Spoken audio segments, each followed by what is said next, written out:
Hey, what's going on? It's Bill Burr, and it's time for the Monday morning podcast for Monday. For Thursday. Sorry, it's a Thursday afternoon just before Friday, Monday morning podcast, and I'm just checking in on you. Ooh, what's going on? How are you? I'm watching a little late today. My apologies. I mean, it's Thursday afternoon where I'm living there. I'm watching the Bruins, the replay of the recorded Nashville, Boston, which I already know the score. I think we won 3-2 in overtime. And what's his face? Morgan Geekie got his 30th goal. He scored 5 goals last 5 games. That's great. I was getting caught up on Bruins games. You know what's funny was when they played the Canadiens over the weekend, I didn't realize, I thought it was Hockey Night in Canada feed. I think it was actually the announcers for the Canadiens. So they were like pro-Canadian, because I was sitting there listening to the game. I'm going, Jesus Christ, I get it. You're from Canada. What's going on here? Like, we actually scored a goal on a rebound. Somebody threw it across the crease. The goalie sticks his, pad out, goes off his skate for a sweet rebound, and we score. And the color guy goes, oh, that was a heck of a toe save by Montembeault. What he was doing, and he never even said that we scored. The main guy did, the color guy. When he was talking about the play, he goes, oh, he throws it across the crease, a heck of a toe save by Montembeault. And then there was another one, that first-line left winger who had the hat trick for the Canadiens. By the way, the Canadiens look great, man. They're fucking fast. And that kid, Cole whatever, had a hat trick, pure hat trick. And he scored one of those, no-angle goals, where what's-his-face is, hugging the post, and there's, a puck-size opening, like Swayman, above his right shoulder, and the guy still shot it off his fucking neck and into the thing. And the color guy, once again, and Pastrnak was in the box for interference, and they go, and they cut to, the goal, and they show Pastrnak coming out of the box, and the color guy's like, oh, and David Pasternak's like, oh, how did that go in? Pastrnak, who scores goals like that all the fucking time, is blown away. He's more like, I can't believe you called interference on me. I'm one of the best guys in the league. I thought I was allowed to do that. I could see that. Whoa, what'd you call interference for? I score 30 to 60 goals a fucking season. I could see that. But according to this color guy, he's in awe of this fucking... I mean, actually, he is a really good player, but I'm just saying, it was ridiculous. I will say this about Pastrnak. Forget about his goal-scoring ability and the unbelievable assists that he had. He had this incredible assist in the Canadiens game. That guy's ability to use his fucking body to shield 1, 2, sometimes 3 defenders. I don't know how he does it away from the puck. His body is always between himself and the defender, the puck and the defender, and then he's got his head up. And I think, I don't know, I'm only watching Bruins games, but as far as I've seen everyone we're playing, nobody's passing the puck better than that guy. So, no disrespect to the color commentator of the Canadiens. I really don't think he was in the box going, oh, how did he score that goal? How did he get the puck out?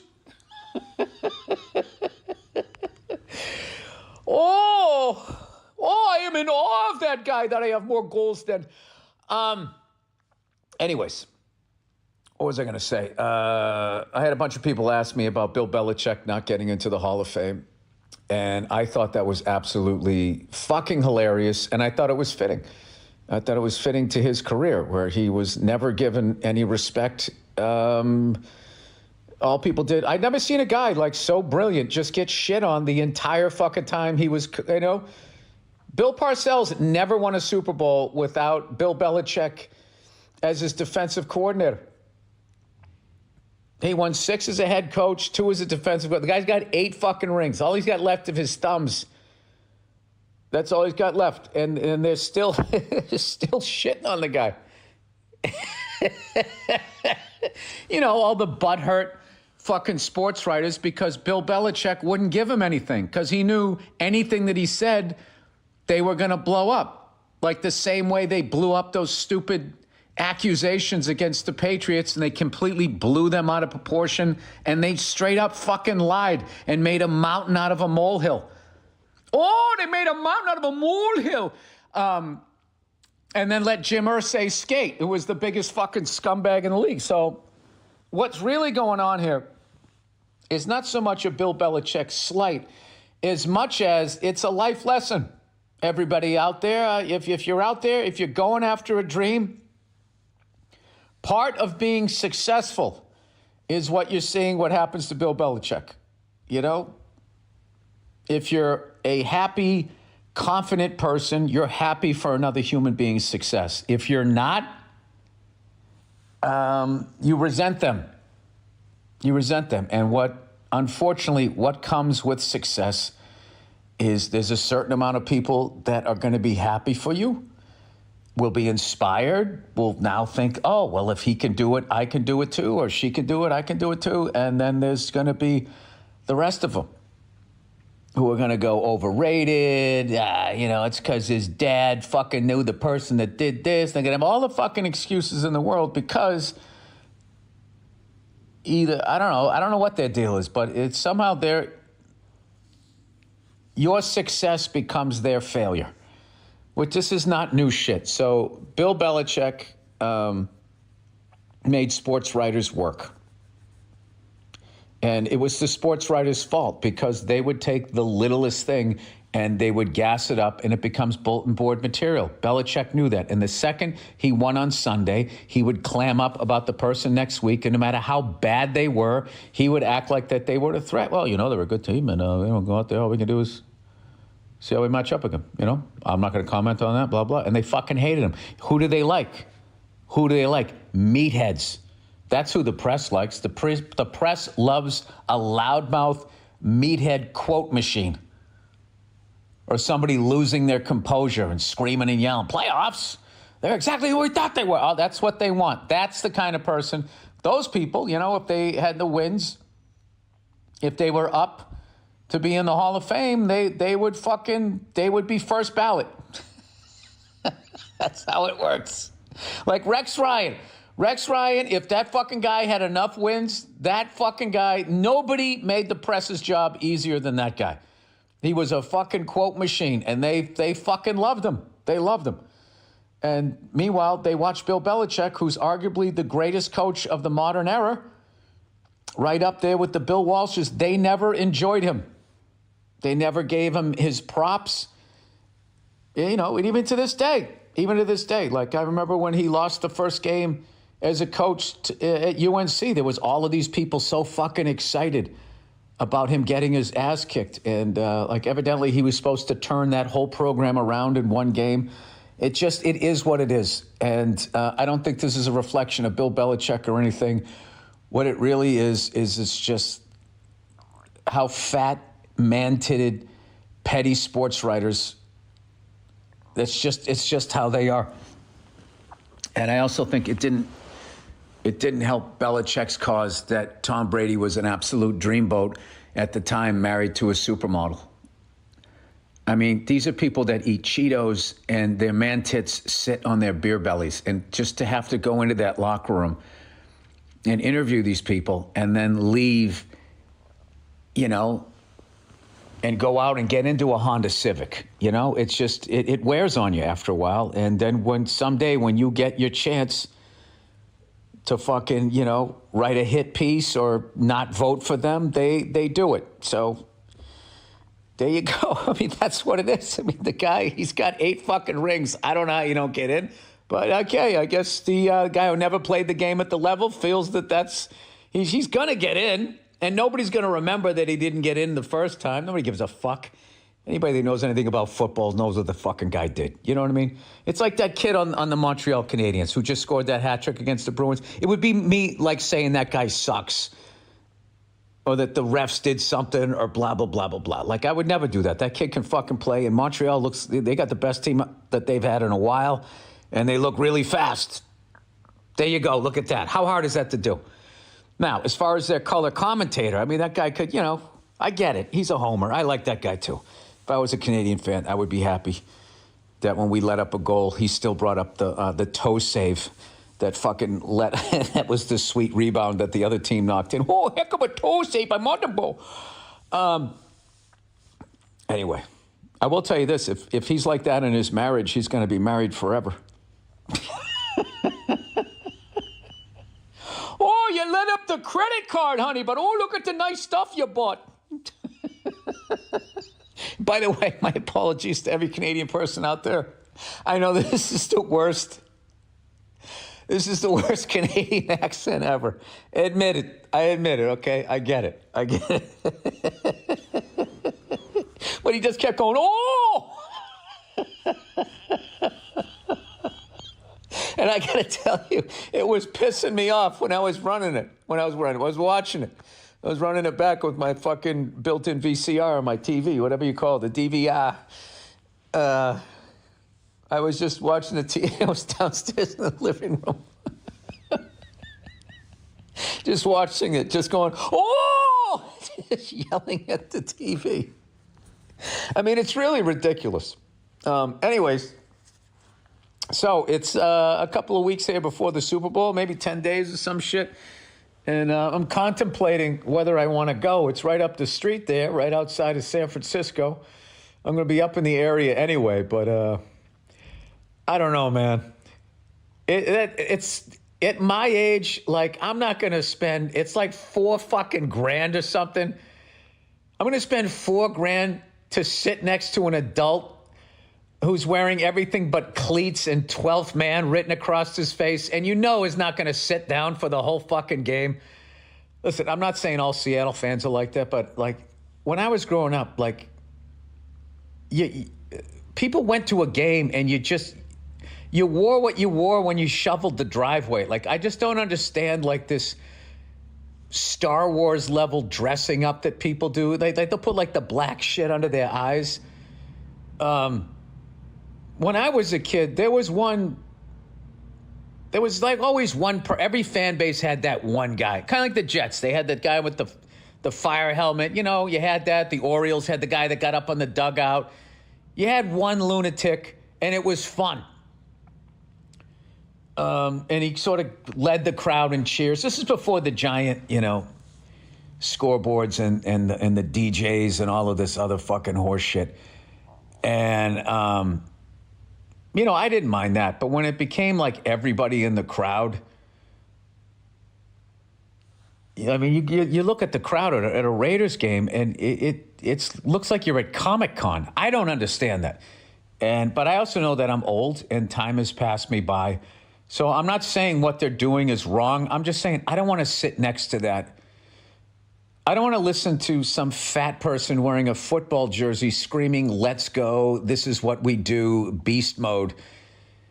And then having to sit there for 10-minute breaks of commercials. It's a really weird thing. I'll tell you what's another weird thing is I just fucking ate. My stomach is still growling. I ate healthy. I ate a salad. I mean, it just doesn't make any sense. Anyways, I'm psyched for Morgan Geeky, though. 12 games, didn't have a goal, and all these, once again, guys with man boobs sitting on their fucking beer bellies are just talking about how he's in this, It's weird. You would think sports writers, how fat and out of shape they are, would understand the ebbs and flows of life, and that, it's not during the flow period that you see who you are. It's the ebbs. It's the down periods. That's where you get to see what you're made out of. All right? So they don't get it. It's like, you think he's the first goal scorer that went through fucking 10, 12 games. He didn't score anything. Now look at him. He scored five games in a row. He went from the third line back up to the first line, right? I don't know. Anyway, I like that kid who came up, though. That Marat. Oh, who's Nadinov? I like that guy. I like that dude. And then, what's his face? Jonathan Asborough. I thought it was Asborough, not Aspero. And I kept joking with my wife when they would say, I thought they were saying Asborough. And I said to her, I think the first 8 years of my stand-up, I did gigs in Asborough. Sorry. That is literally a dad comedian joke. But I like that guy. He's an old school dude. He has like an old school guy's mustache.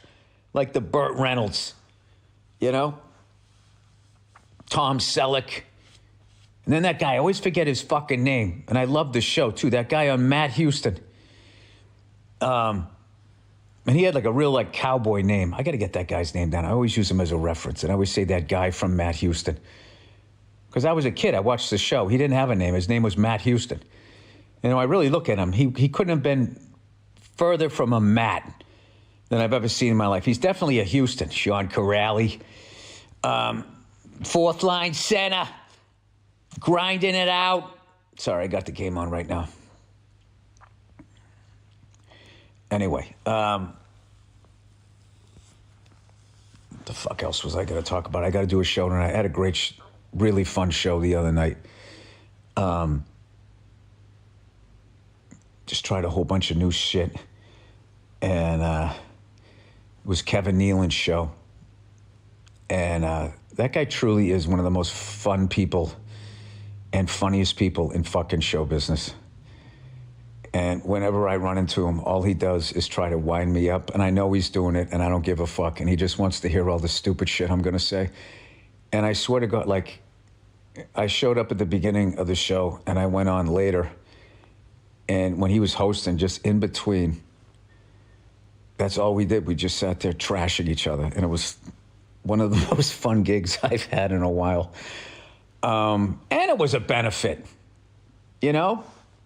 And I got a tin of cookies for doing it. And I was doing so well, not fucking with sugar. Even this morning, I went out to breakfast, and they gave me this complimentary something or other, and I didn't eat it. And I just had a salad, as I mentioned. That was fine. And I opened it up, and it's those cookies. You know those cookies that are as big as a hockey puck?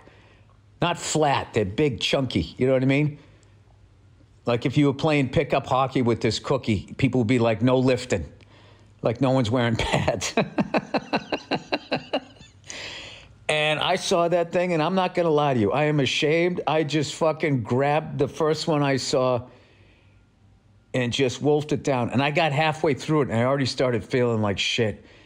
But, you know, I grew up old school, you know, the clean plate club. So I didn't throw the other half out. I ate the other half. And I got to tell you, I don't feel good right now.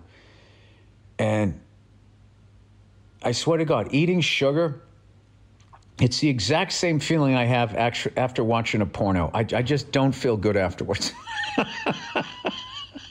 I'm ashamed. I say out loud, just remember how you feel in the case you're ever tempted to do this again. That's how I feel right now. But like porn, like all viewing of porn, it was glorious while it happened. All right, I'm being an asshole. Anyway, Bruins up 2-0 after 2 periods, so we must let up. I give it down. We're going to let up 2. I like Stamkos closing out his career in Nashville. That must be fun. You know? That guy has played in front of rednecks his entire career. He was in Tampa, which is he fucking scores with 34 and a half seconds to go. You motherfucker. Look at Marco Stern. Jesus Christ. How many fucking times are we going to give up the fucking... Oh, and Pasta was in the box, too.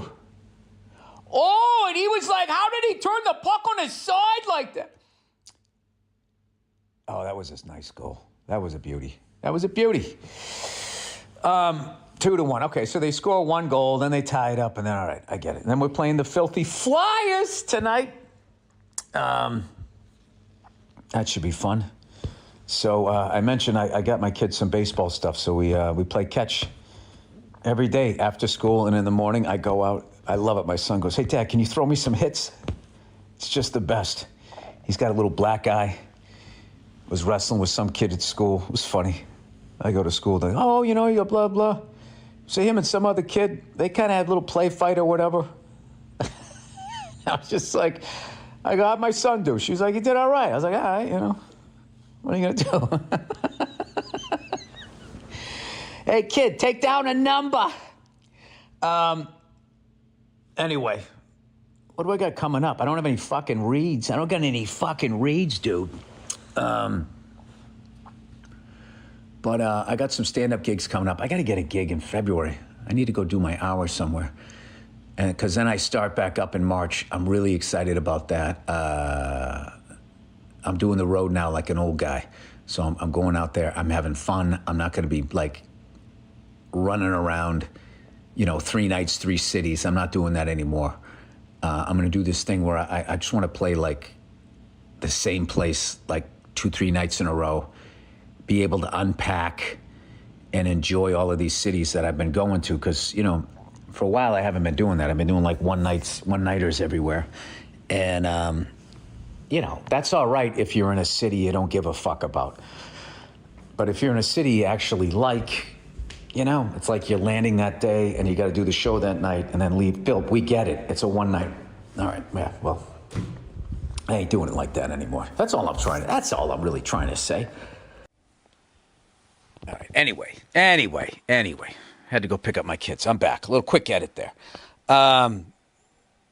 Here's some shit that I gotten back into Pantera. All of these bands, I always end up circling back to them. And listen to that album, The Great Southern Treadkill. And Vinnie Paul's drumming, rest his soul, on War Nerve. It's a masterpiece. It's just such a fun. I just was listening to. It's funny, like when that band first came out, it was too hard for what I was listening to try to like get caught up. And then like 10 years later, I started listening like, oh my God, I was so wrong. These guys are fucking amazing. And now kind of where I'm at is I still think they're amazing. And like, but I'm just not that angry anymore. I wonder if their singer is, and then that's weird. He still has to sing those lyrics like that. You chill out as you get older. But there was definitely a time I was listening. I still love the Pantera is one of the great I'm going to the gym fucking bands. Like you don't feel like going. You put on Cowboys from Hell or fucking I'm Broken. All of that shit. And like I will say, okay, Vinnie Paul, like the drum parts that he came up with to fit those incredible riffs by his brother Dimebag, it's just so much fucking fun to play to. And it's making me get back into like double bass because I haven't touched my double bass. I have it hooked up on my kit, but like I'll play drums for 2 hours and never once use it because I was never that guy. I was always more single bass drum player, and I was never into a lot of that shit that I ended up getting into, like my family and like friends of mine were listening to Metallica and Slayer. I didn't get into that shit till later, and by then I had already started being a comedian. I was living in New York and there was no place to play drums. Forget about learn how to play double bass. But anyway, yeah, I don't know. For as much new music that I was listening to, that Daniel Caesar guy, Cleo Soul, all of this amazing, amazing fucking music. There's just nothing replaces the music from when you were young, because you were young and you had your whole life ahead of you and you had all these ideas and dreams, and they're all connected in with that music, and it just becomes like, I don't know, bigger than life. And there's this youthful joy, even as an old guy, going back, listening to that shit. Memories and concerts you went to and stupid shit that you did and first crushes, all of that shit comes back. And as much as, modern music, there's so much good stuff out there. It's just really hard to find now that everything's all spread out. But I always end up going back, like, Aerosmith, AC/DC, Judas Priest, Iron Maiden, all of those bands, Def Leppard, Motley Crue, all of those fucking bands that I was listening to. And then when I got into warehousing, I worked with these guys that were into more 60s, 70s shit. And then I got into like Bad Company, Led Zeppelin, I don't even know what else. All of that's Crosby, Stills, and Nash they were playing. I got into that shit. And then I started doing stand up, and I started out with the late great Patrice O'Neal, and I still remember being in Tower Records on Newbury Street, which I don't even know what that is now, and him handing me the Biggie Smalls cassette tape and asking me if I listened to that, and I said I haven't listened to that yet. He goes, this is the shit right here, and he handed it to me because I forget what the fuck I was listening to. I had an Ice Cube tape that he liked. He was very, like, with rap. It was either you should be listening to this shit or I'm going to throw this tape out the window. So I had this Ice Cube, America's Most Wanted, where he's handing the gun to you. He liked that one. And then I had another one. I think it was an Ice-T, and he wanted to throw that one out the window. And then we went to fucking, we went to Tower. And he's like, Bill, if you can listen to this shit, he goes, listen to this. I go, I should listen to that guy. He goes, yeah, that guy's the shit. So whenever I listen to Biggie, that first album takes me back to meeting Patrice, going at Nick's Comedy Stop, and all of those guys that I started out with, Robert Kelly, Dane Cook, Bob Marley, all of those guys, Rick D'Elia, Pete Cummins, rest his soul, Wayne Previty, rest his soul, Nick Costas, all of these guys that I started out with. And, that was another thing. Like, I couldn't believe that I was doing open mics. I couldn't believe that I was becoming a comedian. I couldn't believe the first time I got $5 gas money. Who the fuck's room was I working? What the fuck was that guy's name? I can't even remember, but I couldn't believe it. I got $5 for, which bought you, a couple gallons of gas, which was no joke back then. But these were like, and whenever I listen, here's one for you. Whenever I listen to that Alice in Chains album, Jar of Flies, the acoustic one, all I think about is driving in my '83 Ford Ranger back from a gig, having to work the next morning, going down 95 or 93 or 495 or 24 or Route 3, just somewhere, doing some gig in the fucking pizza parlor or a sports bar. And I still remember getting a flat tire, listening to that album, and I had finally gone out and bought and put a long pipe so I could get leverage. That fucking bullshit jack they give you, with just that little L shape. You can't get any torque on it, any leverage. So this comedian that was a mechanic during the day, he goes, two things: get a fire extinguisher and get an extension of pipe in case you have a fucking flat so you can get the lug nuts off. And I was like, all right. And I got that. I remember it was on the left-hand driver's side in the back, of course. And I'm on, I pulled off two wheels on the shoulder, but I got to make sure, it's like level ground. I knew to do that. And like the cars were fucking flying by, and I was scared shitless. And I fucking changed this tire. And I had my spare tire. I made sure it used to be like underneath the truck, and I saw the bolt was all rusted on and shit. And what I should have done looking back was just maintain that bolt, because I used to always have it in the back of my truck, and eventually somebody stole the spare, but no one had stolen the spare. And I had it right there, and right in the back of the truck. And dude, I changed that fucking tire like a one-man NASCAR crew, just because I didn't want to get run over, hit by a fucking drunk driver or whatever. And I had that thing changed in like 2 minutes, and I'm not exaggerating. Like, I remember I had that stupid vinyl seat. I made sure that I got out on the fucking other side, the passenger side, put the seat, I grabbed it, and then there was these two screws you had to get. Oh no, that was another thing too. Oh, I got a real jack too, not the bullshit one that came with the truck. I got one of those really good ones, the ones that when you let it down, it goes down like hydraulic, down like that. You remember when you had a boombox? There was two different kinds with the cassette tape. There was the one that opened, it opened nice and slow. And then there was the other one that went like, bam, almost like it got the Heimlich and was spitting your fucking tape out. I got the jack version of the nice boombox ejection of the cassette tape. Anyway, so that's to say that I'm back to listening to Pantera. And not all the lyrics are bad, but like some of them, just that one, War Nerve. It starts off, it says, fuck the world for all it's worth, every inch of planet Earth.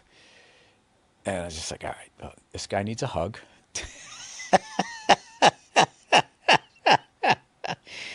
Probably needs some feelings acknowledged from important role models when he was a child. And I don't think he really means every inch of planet Earth, all of it. You don't like any of it. Even the part that has a nice breeze, blowing through the trees. Peanut butter jelly sandwich, some fucking potato chips sitting on a back porch. Fuck that part too? I don't think so. But we were all young, angry men at one point. All right, I don't know where this podcast went, but yeah, I think that's it. All right, with that, please listen to the music picked out by the amazingly talented Andrew Themlis. And then after this, we're going to have a bonus episode of the Thursday afternoon, just before Friday, Monday morning podcast from a Thursday gone by in the past. That's it. Have a great weekend, you cunts. MotoGP is coming up, as is the Super Bowl's the following week. And then that is the official end of fucking football season, if you can believe it. It came and went again. That's what parents have to say. When they try to tell a new parent how fast your kids grow up, just say, you know how fast the NFL football season goes by? It's like that, but with a person. All right, that's it. Go fuck yourselves. I'll talk to you on Monday.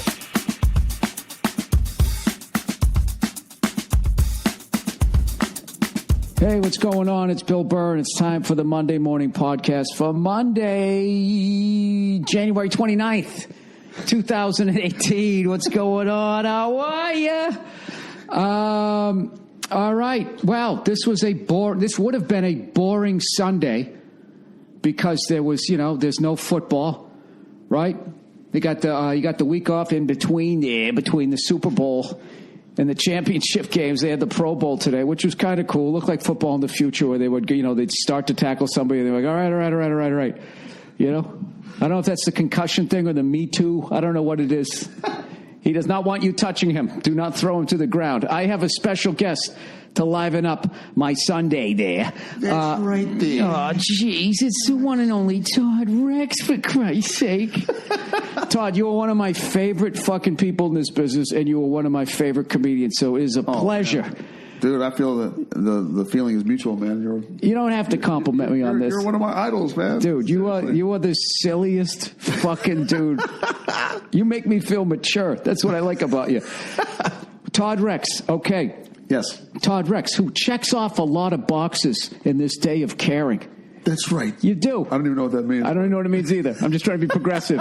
You would think that somebody would come his fucking way and finally tap the magic wand on his head. And make something happen. And say, Todd, you've been destroying at least 3 times as hard as 10 times of the fucking, whatever the math is, all the fucking comics out there.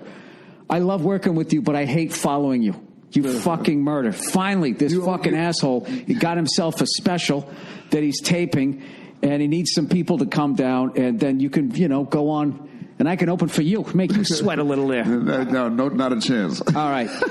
He's going to be at the Satellite Theater in Silver Lake. It's the satellitela.com for tickets. That's right. February 11th. You're going to be doing the show. It's a Sunday there, but you should come out there and support there. All right, Sunday, which is a week after the Super Bowl, right? So everybody knows. Exactly. 7:30 and 9:30.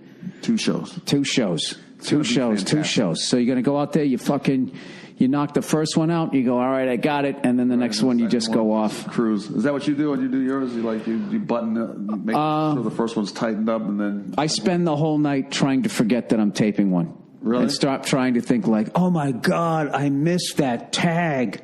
Fuck, that needed to be documented in the comedy universe. I just try to look at it like, all right, this is just I'm just documenting where my hour was on this night, and this is how it came out. And then once you do that, because every night when you go up there, I don't know about you, but I mean, I'm constantly fucking up jokes. I'm constantly leaving shit out, and then it adds to something else. Right. And I never think of it. Never think about it. Like I never thought to get you a glass of water before you sat here for a fucking hour. What an idiot. I might have to hit pause here in a minute. But no, I'm good. That's just how I had to do it that way. Just because I wanted to think about I wanted to ask you about your thought process because I was curious. Like I know that the night before I'm going to be a wreck. You know, just thinking about it and making. All the funny guys worry. Hacks don't worry. Hacks are already fucking working on their next hacky hour. Yeah, they're not even fucking nervous. And they'll go off stage with their shitty material and be like, dude, I fucking crushed. Right. I crushed. And every funny guy's like, was it good? Oh my God, that was terrible. I do that every time. I just really in a roundabout way compliment to myself. I know I got a ways to go, people. I got a lot of beast. Shit. You're one of them dead beasts. Yeah, so I someone told me, I think Louis C.K. told me, and I think he heard this from fucking Bill Cosby. How funny is that? He heard that you work this hard to get there. Don't forget to have fun. Right. So make sure because if you're having fun, you're going to feel better about it afterwards. Right. If you're someone who nitpicks at himself, there's no way you're going to be happy at the end of it. So just be forgiving. Right. Just be the fucking silly, fucking hilarious guy you are. You'll be fine. Yeah, I'm not really too worried about it, but I just want to make sure that I already can tell you worry about it. You seem tighter than usual. Yeah, jeez. Well, I'm doing your podcast. This is kind of a big deal for me too. I feel like it is. Didn't the whole thing? Now that you've peeked behind the curtain, it's just me with a fucking $99 mixer from Guitar Center. We're sitting here on the couch like Ernie and Bert. I know. All I did to prepare for you is I turned on the AC and I squirted some Febreze. That's it. I know. Everybody has these fancy fucking studios. I just did Your Mom's House with Tom Segura and Christina Brzezinski. I just did theirs, and they have this whole fucking studio. Rogan has literally like a Stern level studio. Jeez. And I should step it up at some point. Yeah, but your house is dope. I don't know, no one can see it, but your house is dope. So thank you. It wasn't when I bought it, but now that I've dumped all this money into it and I can never get my money back, yeah, it is pretty good. This house was like almost 100 years old when I got it. Almost 90 years old, You had some pretty cool people living here before, though, right? Yeah, I don't want to talk about that, though, because then people will fucking figure out where I live. Oh, yeah. I already have to fucking edit out one of the comments you made earlier that will dude, people are fucking lunatics. And that's what they... I'll tell you later. It was just enough of something to make some psycho just turn around and face his speaker and start writing down information. But I'm a paranoid dude. So funny. Yeah. Anyways, what was I talking? What the fuck were we just talking about? My ADD. I don't know either. I have no idea. You been watching any hockey? Did you see Marchand's elbow? No, dude, it was a thing of beauty. Really? It was a thing. It was perfect filthy. Really? He's he one got of the tripped. dudes in the league. I know. He's the size of Barney Rubble, so he's not going to get called out like Alf was probably one of the worst. But dude, he was, and I love Marchand, and I love the fucking Bruins. Do you like Marchand? I love him. Come on, but the thing is, I don't like that aspect, like doing that shit. Did you see when but I also Subban destroyed him? Oh, dude. My God. Oh. That was a brutal hit. Oh, I thought he had like internal bleeding after that. That. It looked like he just... Because he kept skating, but he kept skating. Over. Yeah, and he was just going like, oh. And it seemed like beyond... The thing about PK, well, I'm so glad he plays for Nashville, not for Montreal anymore, was racist bastard. He used to get us... all the time, and everybody knew that was his move. And I don't know why no one could. He just knew exactly when your head was down for a second. It was two crossovers. He was inside, and then all of a sudden he was just in front of you, and he just ended your fucking life for like, I don't know, like 2 shifts. But yeah, I always like that guy. I never take it to the point if there's a guy on a team that I don't like. Right. You know, like when Derek Jeter played for the Yankees, I couldn't get myself to get to the point of like actually hating him. It's like the guy's great. Right, he is good. Yeah, all you're saying is I wish this guy was on my team. Yeah. I've been watching some hockey, watching my son play hockey. He's a beast, of course. I know, you showed me all the The video of him. Yeah. And he like picked it up in two. He was like playing drums or something, right? Yeah, he also plays the drums too. And he plays drums and he plays hockey. Jesus, the kid's gonna be crushing it. He's already get more leg than I am. You're gonna be a fucking grandfather by the time this special comes out. Jeez. Where you been working to? I just flew back today from Phoenix. I was with Craig Robinson. I've been touring with him for like a couple of years now. When he's not shooting television shows. Which is all the fucking time. That guy works. Time, dear.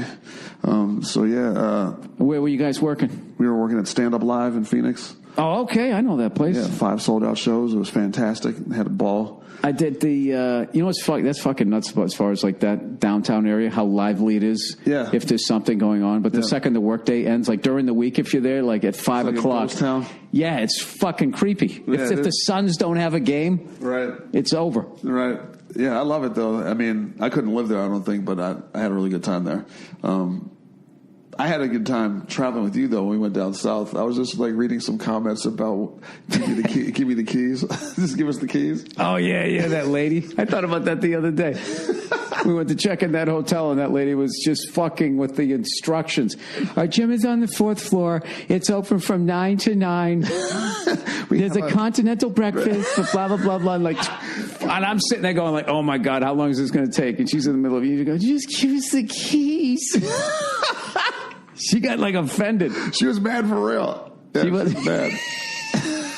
Dude, I fucking was laughing like I was in high school, man. It was one of those laughs. I was just like, because what it was the fact that she didn't find it funny. Right. It was already hilarious, but the fact that she didn't find it funny, it hurt her feelings. She didn't know how to deal with it, and then she got mad all in like fucking like half a second. Right. Then I felt like I was in class again, where it's like, oh my God, don't start fucking laughing, or you're gonna get like detention or something. Yeah, you also took me to that fucking was it that barbecue place or something? Oh yeah, what is it called? Like, was it? Don't say the name of it because it was terrible. Well, what the first place we went to? Then we went to we went to that one where it was a giant fucking place, and they had like 40 fried murdered chickens that you could see. God. You don't remember that place? It was gigantic. You know, oh my God, this place is fucking unbelievable. Is that the place where you ate, and then we went to the NASCAR track, and then you were like T-Rex, wishing you had a salad. Oh. Where was that in? I was in Charlotte. That was Charlotte. Okay, and we did the NASCAR experience. That was very cool. I was talking about crushing it. That dude who was driving us around, he was 20 years old, named Dylan. Remember that? I know, and he weighs as much as a jockey. Right. Because he doesn't want to slow the car down. I couldn't believe what a piece of shit a race car looks like when you walk up to it. I've seen Formula One cars up close. They look like it looks like if you've stepped on it, the whole thing would fall apart. Because all it is, it's just an engine, suspension, and tires, and everything else is just the lightest. Right. Remember, did you see the gas pedal? It was like a stick. It was like a bent coat hanger. It's like real, like if you had like that, just the floor thing, whatever that the pedal is to rest your foot on. If you have that, and then that's the difference between you, I guess, winning the race or coming in like third, right? Because that fucking thing's sitting there. The piece of rubber that's going to weigh the car down. That race, NASCAR's not doing well.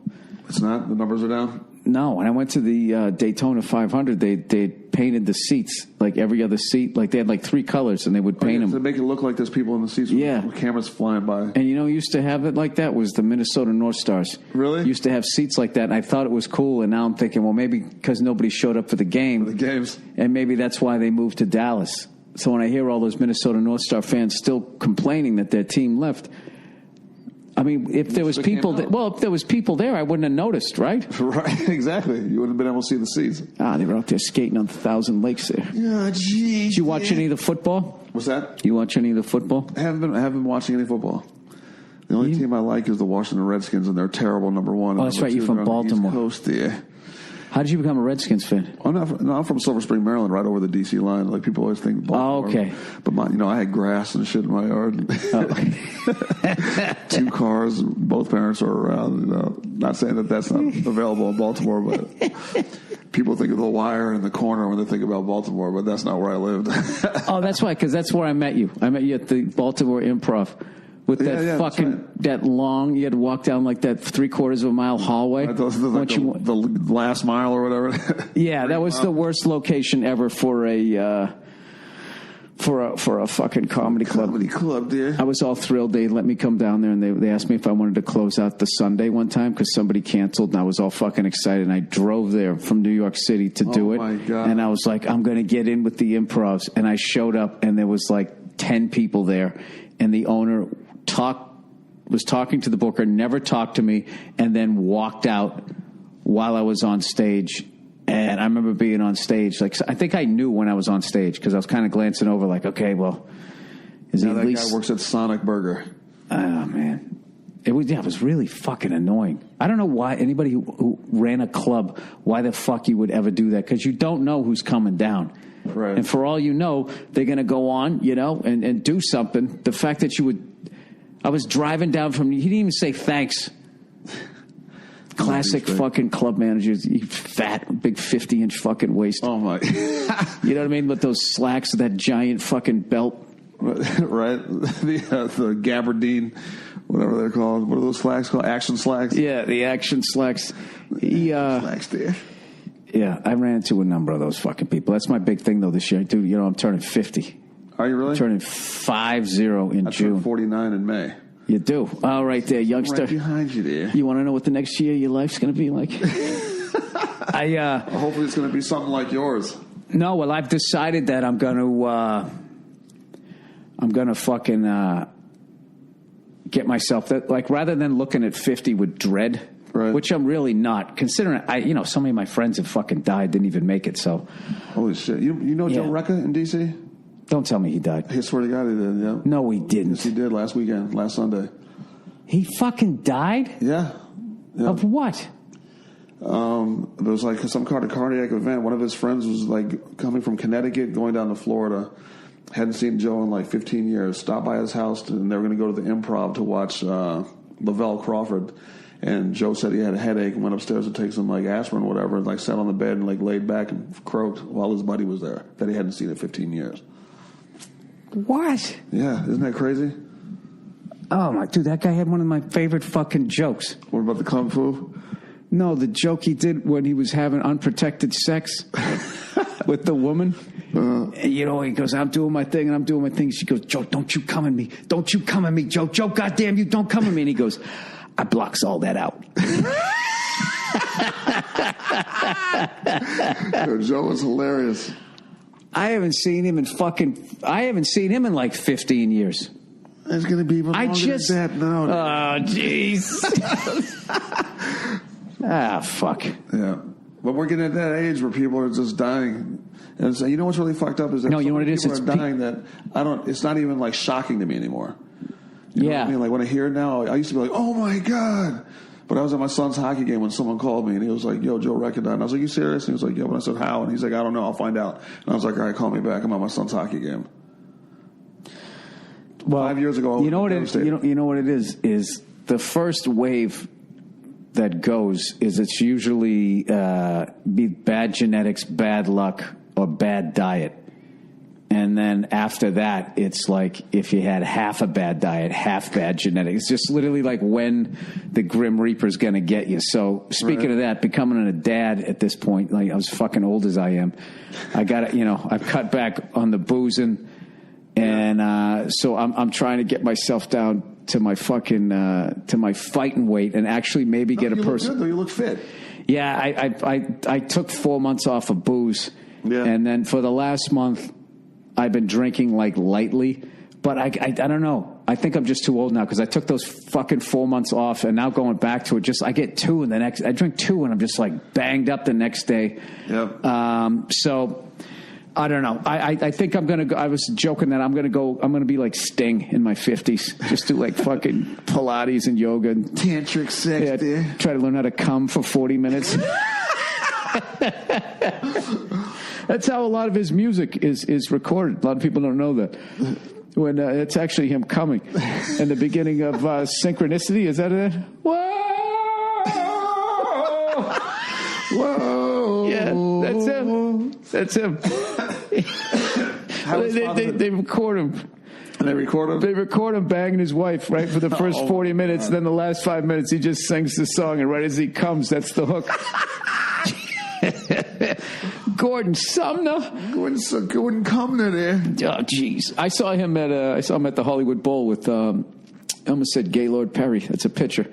Yeah. Who's the guy from Genesis that sang Sledgehammer? Peter Gabriel. Peter Gabriel, yeah. He's a beast.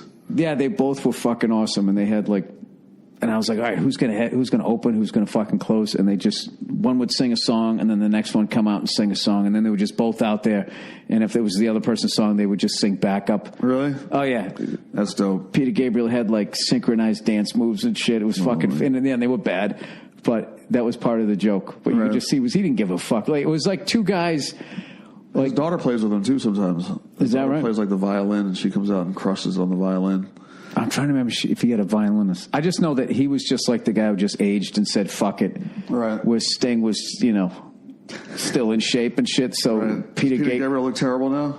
Oh, dude, he came out looking like, that headliner that didn't make it, who just doesn't give a fuck anymore, comes out with like wearing like the same sweatsuit he was wearing when you picked him up at the airport. Oh my Just God. walks on stage, maybe put a hat on.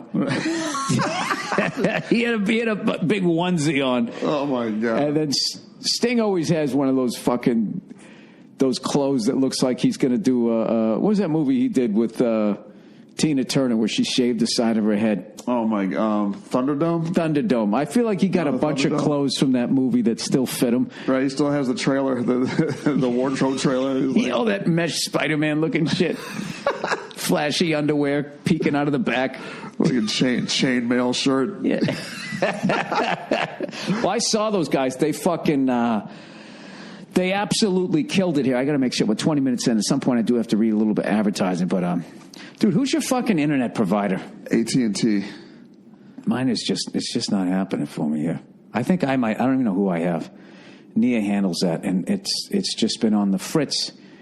I got to drive. Been on the fritz. It's been on the fritz. I got to drive over to Starbucks, buy something. Starbucks, I don't drink coffee, all right? I mean, I guess the coffee has to be amazing with the lines. You're already as strong as it is. You don't need any caffeine. Oh, I know. I'm the worst. You're like wired as hell. I'm the worst, dude. I need like the reverse of that. But you go in there, all of their food just sucks. All of their food just fucking sucks. All right, let me read a little advertising here. How much time are you going to do on your special? I'm doing an hour. Well, that's it. Doing an hour, maybe a little longer, so we can cut it down. Oh, do as little long as I would do. Like whatever you want it to be, I would only do a little bit more than that. Yeah, because it makes your life so much easier. If you want to do an hour special, do like an hour and 10. Then you usually just lift a bit or two. The same guys that are shooting my special shot Orny Adams' special that he just did, and they said that Orny did like an hour and 20 minutes, and that they wanted to cut it down to an hour because Showtime wasn't buying an hour 20-minute specials; they were just buying hour specials. Oh, then you got to start killing your babies. That's the worst. But he refused to cut it, and so they just took it at an hour and 20. So if you watch the special that's on right now, that's on Showtime right now, it's an hour and 20 minutes. Jesus, Orny Adams telling the business which way it's going. Wow. I would have been like, all right, I'll cut it down. All right. Oh, look. Oh, zip. All right. Talk about the challenge of finding great talent. Well, usually I have a hack on here, but this week I found Todd Rex. Thank you. I found you on ZipRecruiter. I looked up hilarious guys shooting a special in fucking Silver Lake. All right, ZipRecruiter knew there was a smarter way, so they built a platform that finds the right job candidates for you. ZipRecruiter learns what you're looking for, identifies people with the right experience, and invites them to apply to your job. If read by the wrong person, this would seem really racist, wouldn't it? Yeah. These invitations have revolutionized how you find your hire. In fact, 80% of the employees who post on Zip get a quality candidate through the site in just one day. You got to do something interesting or they won't listen to it. And ZipRecruiter doesn't stop there. They even spotlight the strongest applications you receive, so you never miss a great match. The right candidates are out there. ZipRecruiter is how you find them. Businesses of all sides trust Zip for using their higher needs. See, now you're doing it. Now, right now, my listeners can try ZipRecruiter for free. That's right, free. Just go to ZipRecruiter.com/Burr. That's ZipRecruiter.com/Burr. ZipRecruiter.com/Burr, the smartest way to hire. Oh, Jesus, look who's here. But up. Me undies. No more sweaty balls. Me undies. You can buy them at the fucking mall. I'm on my podcast with Todd Rex. He's shooting the special. What the hex? Go down and get yourself some fucking tickets and your balls will feel great in these underwears. All right. You want to look good? Hey, Todd, do you want to look good with your significant other? I do. This Valentine's Day? You want your fucking junk to be sliding around in some silky smooth shit here? Then check out MeUndies matching pairs. Would you ever do this with your wife? A unique fun gift for you and your Valentine. They're the perfect balance of comfort, fit, and exciting prints. Don't spend another Valentine's Day giving the same old gift. Check out MeUndies.com. Find the best match for your match. MeUndies are the most comfortable and fun undies you and your significant other will ever own. They're made from the softest materials on earth. We're talking 3 times softer than cotton. And I believe that at this point because the cotton lobby has never debated this. Fetus foreskin. It's made out of fetus foreskin. I heard that they dip in organic dyes so it doesn't give you ball cancer. This Valentine's Day, get your partner a gift that's for the both of you. Order by February 5th at 10 a.m. for free standard shipping so your gift arrives in time. Matching pairs are fun, thoughtful, comfortable gift. They're going back in. They should have ended it right there. It's a comfortable gift you share with your significant other. 100% satisfaction guarantee. MeUndies guarantees you and your significant other will love your matching pairs or your money back. You know what they should do next year? They should have everybody, whoever sends in the cutest picture of them in their matching pairs gets a free trip to matching Paris. Oh, no? God, matching Paris. Nothing? To get your 20% off, that was just an idea, people. That's not an actual offer, so don't fucking send people in with your goddamn... Bill Burr said. With your spare tire hanging over your silk johns there. Long Johns. To get your 20% off your matching pair, free shipping, 100% satisfaction guarantee, go to MeUndies.com. That's MeUndies.com. Oh, sorry. MeUndies.com/Burr. That's MeUndies.com/Burr. This will be the best Valentine's Day gift that you will give.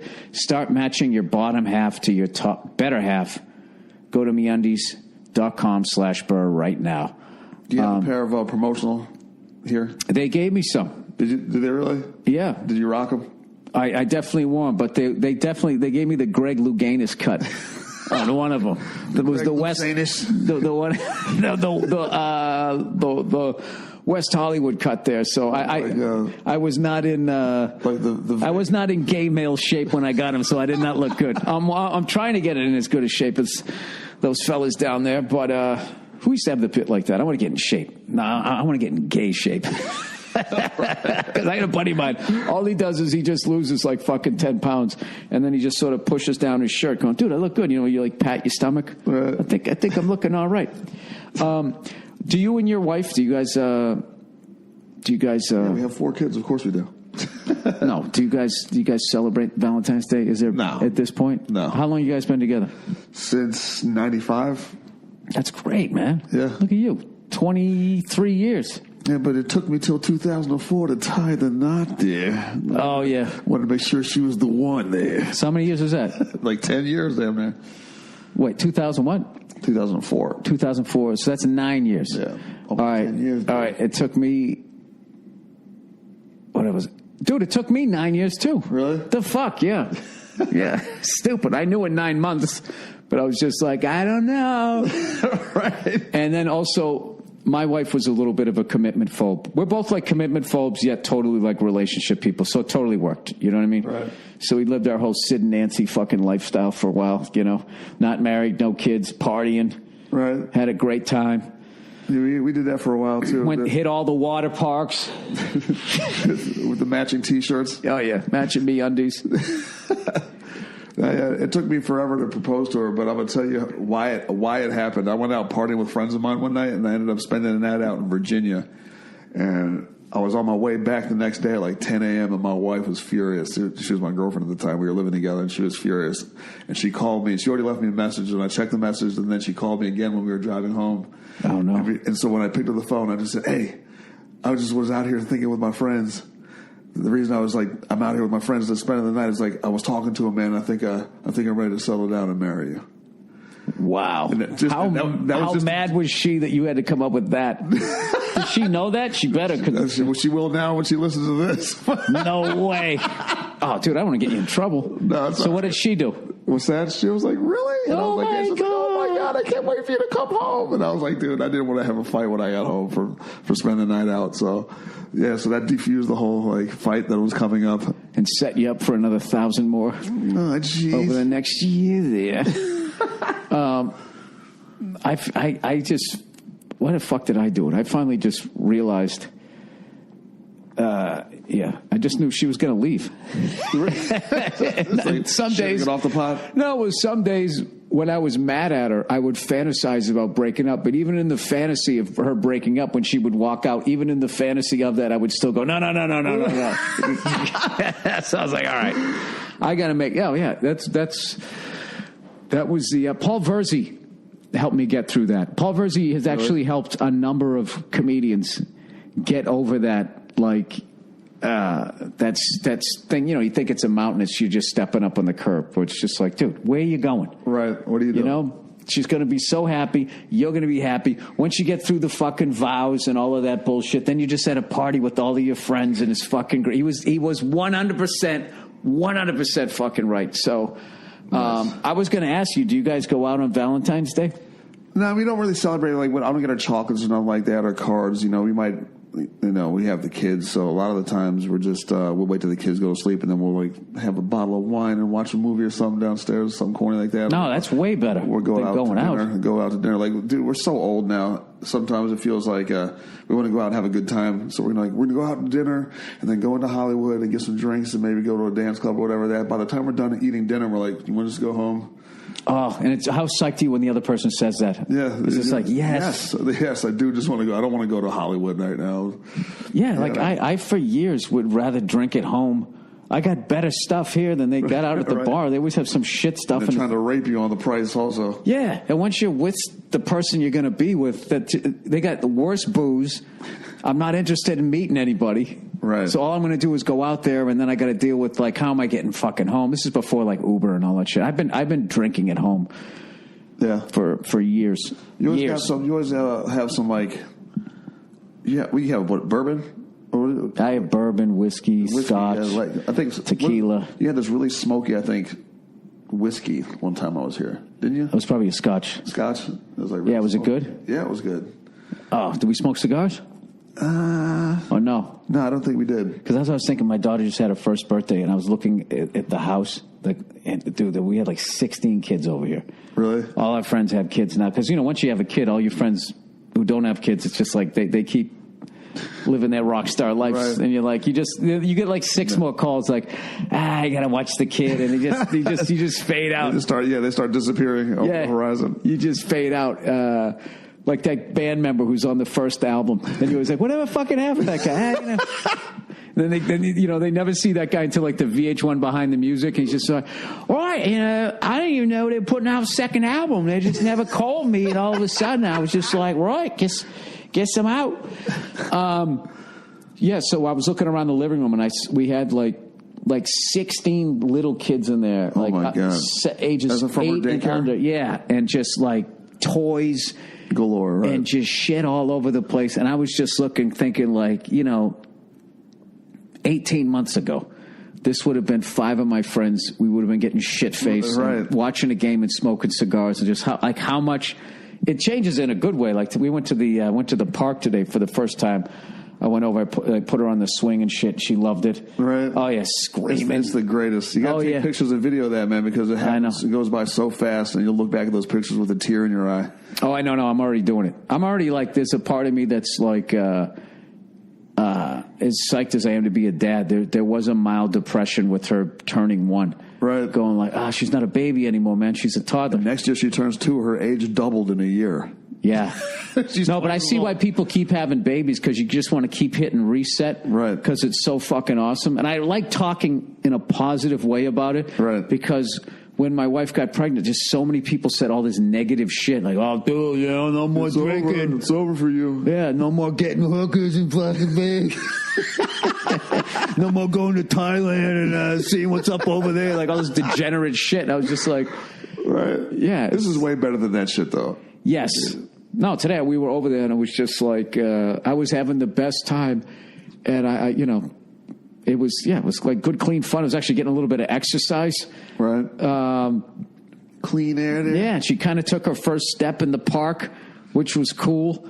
Right. And so now we figured out what the motivation tactic was to get her going. Dude, I'll tell you what's fucked up, though, is the definition of organic in the dictionary versus the definition of organic within the food industry. Right. Like, they literally changed it, like, with law, what organic means. Because I know when we're giving her, like, poisonous shit, right? She's fucking so excited to eat it. Like, what do you give her the real organic shit? No. No, the shit that they're calling organic, but it's really got like fucking this like they try to get you addicted to it like cigarettes. Right. The same fucking thing. So we had these little puffs that said organic on them, and I just noticed that like we would have like really good food, and she would start pointing at the other ones like a lab rat. And then one time I went to reach for the can, and she started like hopping up, like, "Yeah, God. Man, oh shit! Like give me a hit." So she needed her fix. Yeah. So we phased those out. That's not true. We have one more can down, so we're going to wean her off, and then she's a kid, so long as she doesn't see it, she's not going to be thinking of them. Right. But that's the thing that can also drive you nuts is that type of shit. And then if you have any sort of friend with a kid in your life that is totally up on all these issues, and then they just come to you. It's like this cloud of fear that they just dump on you. Yeah. Go to this website. You have to fucking read. But we have friends like that, or at least a couple, and they're fucking annoying. And it's like, and even though our kid likes their kid, we have to like cut them back a little bit. And my daughter's like, "Well, when is she coming over?" And I'm like, "If the kid comes over, that's fine, but I can't have the parents come over here too." Like, did you get your kids vaccinated? How do you handle that? Because that's what I realize now is that you can be friends with people, like a couple. Right. You and your wife are friends with a couple, and then all of a sudden, and they have kids, but you don't have kids, so you're not dealing with them on that level. But then when you have a kid, the relationship changes. Now not only do you guys have to like get along socially when you go out, you both vibe. You got to kind of they got to be within your wheelhouse of how they raise their fucking kid. And if the kid comes over and he's a fucking lunatic, like biting the dog and shit, like what is this caveman? You got to kind of be like, I don't want my kid acting like that. Right? No, we have. I'm not saying any names because I don't want to alienate any people that might be listening to this, but we have one family who has a kid that's just fucking rude. And you can't have it. And I cannot stand, but my kid wants this kid to come over, and we're always like, Jesus Christ, should we let this fucking kid come over? And then like, maybe they changed over the last 6 months, and they come spend the night, and it's a fucking nightmare. What are the rules if a kid comes over and he's rude? Like, what can you say now to a fucking kid? Dude, I started just getting serious with it. I'm like, dude, go back to bed. Go back to bed. Stop fucking waking up every 10 minutes and calling for your mommy. And then when I say, all right, I'm going to call your mommy. And then, no, don't call my mommy. No. I'm like, then, dude, what the fuck are you doing? I don't call. Do you say fuck? No. Because I don't know how I'm not going to be. I mean, well, then shut the fuck up. You're being a fucking asshole. Right, stop being a little asshole. No, I tell my wife, I'm like, dude, if he gets up one more time, I'm not talking to him. You got to talk to him because I'm going to start getting mad. Do you remember back in the day, like if your friend's dad said anything, you were afraid of him? Right. Yeah. Hell yeah. Go back to the room and go to bed. Like, oh shit, this motherfucker's serious. That needs to come back. I hate that they call me by my first name. Todd. No, they don't. Yes, they do. Todd, I'm scared. Can you call my mommy? I'm old school. Right. I'm old school. You can call me Mr. Burr. Right. That's it. Right. Let him. You fuck. Hey, Bill. Hey, Bill. Right. You got what's to eat here? Right. No, dude. I would literally be like, "What the fuck did you say to me, you little shit?" Right. I won't say that, but that's what I'll be thinking. So that, of course, as I say, please address me as Mr. Burr. The subtext he will hear is, "What the fuck did you say to me, you little shit?" And then he'll say to his mother, "Hey, you mean man." Right. Yeah, this one little girl comes over to our house, and she'll come downstairs, like sleeping all morning, and then come down in the kitchen where my wife and I are. My daughter's still asleep, and she'll come downstairs before everybody, and she'll be like, what's for breakfast? And my wife was like, well, pancakes and sausage. She was like, yeah, I don't like that stuff. What else is there? And my wife just looks at me and is like, is this bitch serious right now? Like, go the fuck back upstairs. Yeah, what the fuck? I would love to hear a kid now to say it to my mother. Right. My mother would just be, well, that's all there is. I guess, I'll talk to you at lunch. That's what my wife says. My wife says, I guess you'll just be hungry then because that's what we're having. And if you don't eat it, you're just going to be hungry. It's amazing how, like, some of these kids are rude as shit. And you say something to the parents like, yeah, she's a little crazy. She's a little thing. Like, no. No, that's like when people have a dog that's fucking nuts. Like I did, but I quarantined the thing when people would come over. Except one time I got a little confident. I watched too many of the dog whisperers, and then my friend ended up getting bit. Jay Lawhead got bit by my dog. Really? Yeah, he bit him on his calf, gave him a nip. That dog scared the living shit out of me one time. We were downstairs, and she was in a cage. Oh, yeah. And I didn't know that she was in there, and I was, like, walking past, and she was like, and, like, went at the cage with the metal of the cage and scared the fucking piss out of me. Oh, yeah. Like, oh, my God, if that cage was in there, I'd be shredded right now. Yeah. Yeah, she was an adorable hellhound. She loved the hell out of me and about 6 people. Yeah. And everybody else she treated as a fucking intruder. And I would just, it was the smartest, most painful decision I ever made, but I didn't understand that I was still, like, I saw her, the last 2 days in a row. She's in town. Right. Yeah, that's good that you keep it, you kind of still take care of her in a way, right? Oh, yeah. Oh, yeah, definitely. Kind of like, yeah, and I get pictures of her all the time, and when, like, once every 2 months, she'll come to town, and I just take her for a hike every single day. Is it like, does she remember you, like, the same way she did? She does, and when I go out to where the guy lives, if I show up, she's kind of because she's not used to seeing me there. And, first they see the shape, then it's the smell, like the whole way the dog brain works or whatever. Right. And then she's all back to normal and everything. But I got to tell you, I was nervous meeting her because of the way she was, because I knew at that point she had bonded with the new person and then might view me as like a threat. I mean, the dog was like, dude, that dog. My buddy said that that's Cleo. Verzi goes, dude, there should be a 30 for 30 on that dog. That dog's life, like how it was abandoned by the LA River. I mean, so many times. Really? This thing should have just been like, like whenever the Olympics come around, they always have like those crazy stories that make you tear up, all the shit that they went through. Like you could do that. On that dog? Yeah. And like as a pit bull, being that big of a pain in the ass, like that, those things, if those things sneeze, they get put down. It's fucking terrible. But the fact that she's still like living this awesome life makes me feel good. And every time I see her, like, the dude who got him is my former trainer. So, and he just like, she has her first dog friend now. Yeah. Every dog she tried to murder, now she's like friends with the dog. But like, they needed like his level talent. Like as he says jokingly, he said, "Yeah, I've been slow cooking her. She's not someone that you like. Okay, this is how it is, and then boom to that. Right. It's just been this year-long thing that she's now finally ready to just. And even when she started hanging out with another dog. There was this whole fucking process that he had to go through and totally keep an eye on my dog, because my dog does this shit where like when she's going to attack. She's in the cage. She did that shit. Right. But she was out in the open. She just made the decision. There was no growling. There was no warning. Just going right into she just did it. Right. She would just fucking do it. Let me read some of the questions here. All right. Todd, by the way, you're gonna fucking. I can already tell, dude. You're already wound up about this thing. You're gonna fucking murder, dude. Thank you, dear. I'm excited about it. I really am. Yeah. But I feel like this is like, I've been doing this shit for so long, and I'm at the age right now. Like, if it doesn't fucking pop for me right now, it's not gonna fucking happen. No, that's the old dude. That's the old way of thinking. You're totally in control. Right. I view this business like it's a giant mall.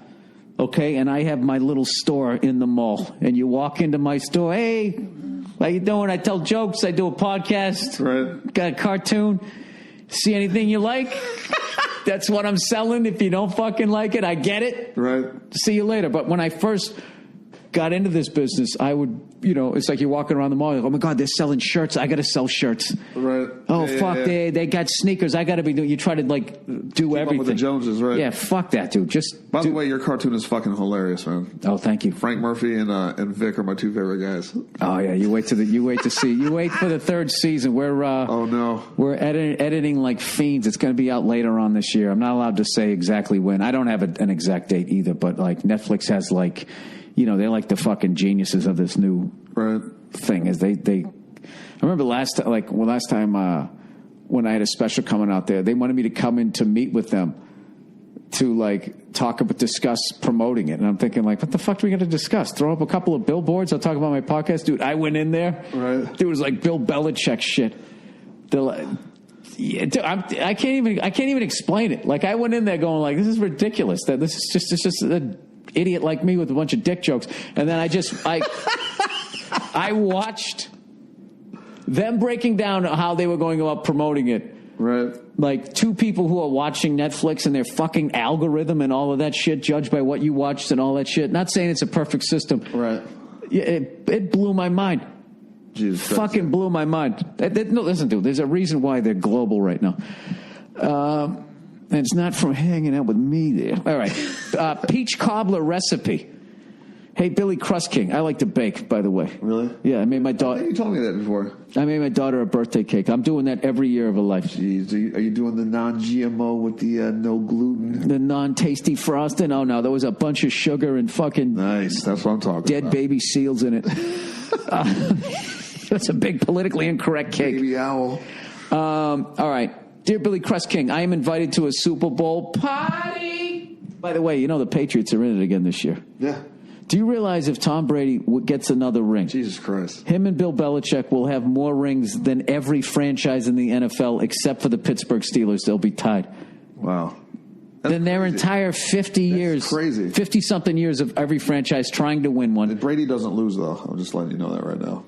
Yeah, he does. He lost twice to the Giants. I think this is going to be... Just give him the ring. No. That talk makes me nervous. Dude, the Eagles got a fucking horrifically terrifying fucking running game. Yeah.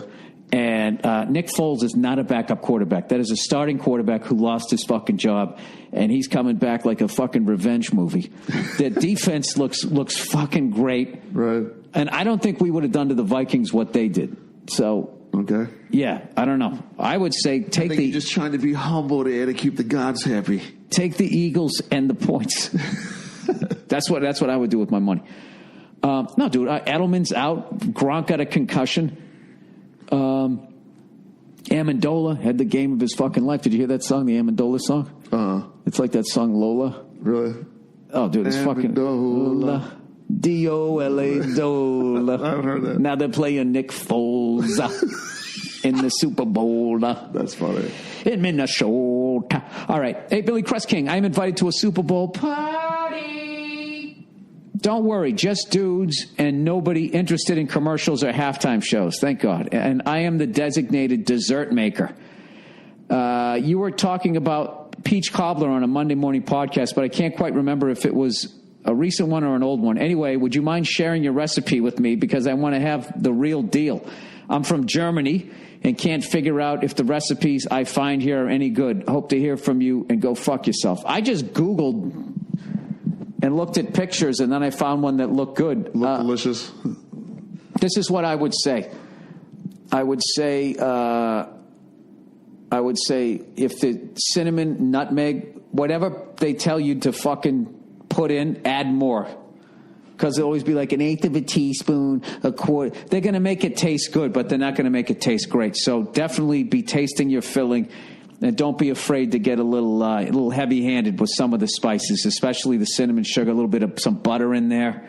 And then I give it a little dusting before I close the pie up there. Do you really? Oh, yeah. It's got to be a big, fucking delicious, gooey mess. That's how I do it. Dude, everything's going to be about fucking baking. I'm trying to get you... All right, political relationship advice. Oh, God. Here we go. All right. I want to hear this one. I literally unfollow people on Twitter if all they do is talk politics. Yeah. Unless you're rational, you're kind of trashing both sides. But, like, you know, if you, it's going to be like, you know, so Trump just did this. It's just like, all right. Tattletaling. Well, I mean, yeah. I mean, Trump. One-sided, right? Dude, Conan O'Brien had the funniest fucking joke about Trump. They go, how do you handle the whole Trump situation? What's the hardest part about the Trump situation right now? He goes, trying to write a joke that's more absurd than what's actually happening. I like how Trump on Twitter is just considered normal now, that like a president has the time I don't even, like, people shit on me all the time. I don't even get back to them. Right. Watching the, quote, leader of the free world. Right. Just so you know, that wasn't a stain on my tie. That was actually a presidential seal here. All right. Political relationship advice. Hey, Billy Willie Cuntcock. I don't know what that means. That's one with a little bit of alliteration. Two pair. Love the podcast and, of course, the stand-up. Thank you. You're the only comic that actually makes me bust out laughing. Wait till you see Todd's special. Oh, jeez. So I'm a 21-year-old guy, and I've been seeing this girl now for about 9 months. She's great, treats me good, loyal, and is pretty. All of these relationship things, they always start off like a horror movie. Well, that was all sunshine, everything. I'm 21, prime of my life. About to get dark as shit. Everything's going great. All right. The main problem I have, though, is she is a big Democratic. His problem is she's a big Democratic, and he's a super conservative. She's black, and I'm almost as white as you. Oh, God, this is like a fucking bad porno. She gets upset when I post political stuff on Facebook, like a pro video of Trump, but yet she posts all this stuff about kneeling for flags, and Obama is all that. Yeah, dude, this relationship's not going to fucking last. Yeah, it's doomed. She wouldn't even talk to me when I wore a Trump shirt. Oh my! Yeah, it's like, dude, like this is a guy who like sort of saw how the Nazis were baited into running over somebody with a car, going, well, there's hatred on both sides. Dude, I really wanted to side with you, but this is like astoundingly fucking like. Yeah, I respect the fact that you like Trump and all of that shit and you want to wear his T-shirts, but your confusion that she gets upset is a little fucking weird.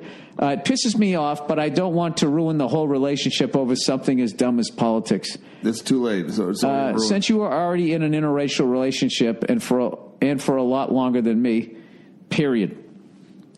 What's your advice? ? The lovely Mia. It's Nia with an N. Can tell me her 2 cents as well, even though she'll just side with the chick. Just kidding. Thanks. And as always, go fuck yourself. P.S. Tom Brady's the greatest of all time. Sir, I got to be honest with you. Like, if you don't understand why she is upset, you'd have to try to put yourself in her position and then read some of the shit and some of his opinions, I guess, would be the best way to do it. But, like, you're not just a conservative. If you're, like, rocking the T-shirt, like, you're all in. You know what I mean? Like, my Jewish girlfriend hates when I wear my swastika T-shirts. Yeah. Now, do you think it's that bad? I mean, he hasn't run like. No, but I'm just saying. Is he like a Trump? Is he like a Hitler light? What kind of booze would Hitler be? What's that? Hitler's got to be like moonshine. So where's Trump? Jaeger? Trump would be like... He's a Jaeger bomb. He's like a shitty bourbon. Goldschlager. Yeah, he's like... aluminum flakes instead of gold flakes. Yeah, Johnny Walker Red. And there's no... Beefeater. Yeah, there's no fucking... whatever, soft drink to fucking mix with it. What's the worst, when you were brokest, what's the worst beer you ever had? You asking me? Yeah, college age. Shit. Milwaukee's Best. Or Natty Bo. National Bohemian was pretty damn bad. Oh, you know what I always hated was fucking Busch Light. Wow. Busch Light was just, like Busch itself was just, that was just like, it was like water. And then they watered that down. We used to, I never, you know something? I never got into Pabst Blue Ribbon because I resented the hipsters that were drinking them. Because it used to be this blue collar beer that all these fucking townies drank. And then all these hipster people were wearing their flannel shirts. Well, you know those shirts for a while where they were wearing like the gas station shirt that had somebody else's name on it, where they actually had to do the fucking job and they found it in some thrift shop. Like my fantasy was that they ran into the guy who owned the shirt and they just walked up like, yeah, hey, I'm Jim. You know? That's my shirt. I just needed a shirt, and then he gets the shit kicked out of him. But most of my fantasies are violent. My advice is to, I don't know, get a bunch of empathy. I don't know. I don't see this thing working. I just don't see it working.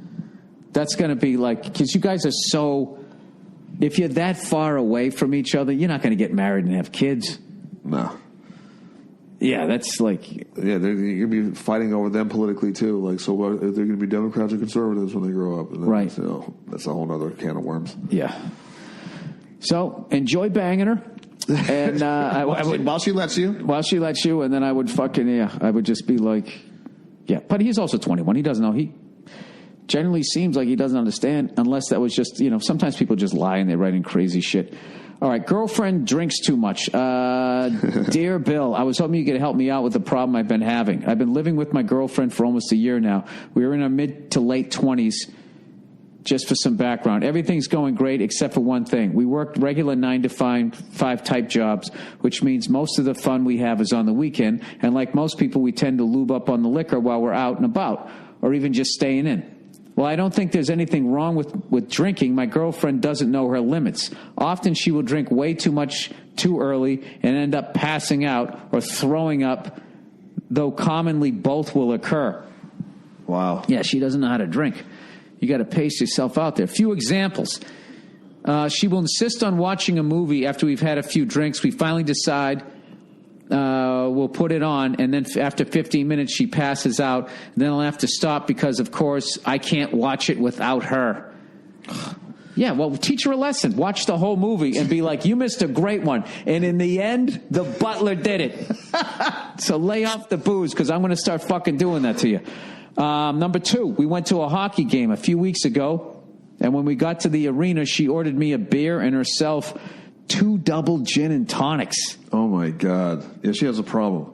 We had already had a couple before arriving. She then proceeded to down both of them in 10 minutes before the puck dropped and passed out soon after at a hockey game. Oh, my God. Yeah, that's a fucking problem. I had to drag her up to stand for the anthem, and again when they were honoring the troops. This is like a Kristen Wiig character. She then left for the washroom. That's one of my favorite scenes, though, when she gets fucking wasted on the plane in Bridesmaids. Yeah. And she just goes, motherfuckers, when she's walking out. She then left for the washroom, but came back with 2 more double gins, a hot dog, and a bag of popcorn, which she spilled and blamed it on me. Oh, my God. Sounds like an episode of Intervention. Even if I did do it, the first thing you're going to do is snitch on me? All right, that just took a left turn. Right. Get the fuck out of here. We're supposed to be a team, but I digress. Sorry for the rant. Last weekend, my God, these are all like bullet pointed, by the way. In the Uber ride home, she proceeded to whip out her tit to try and seduce me.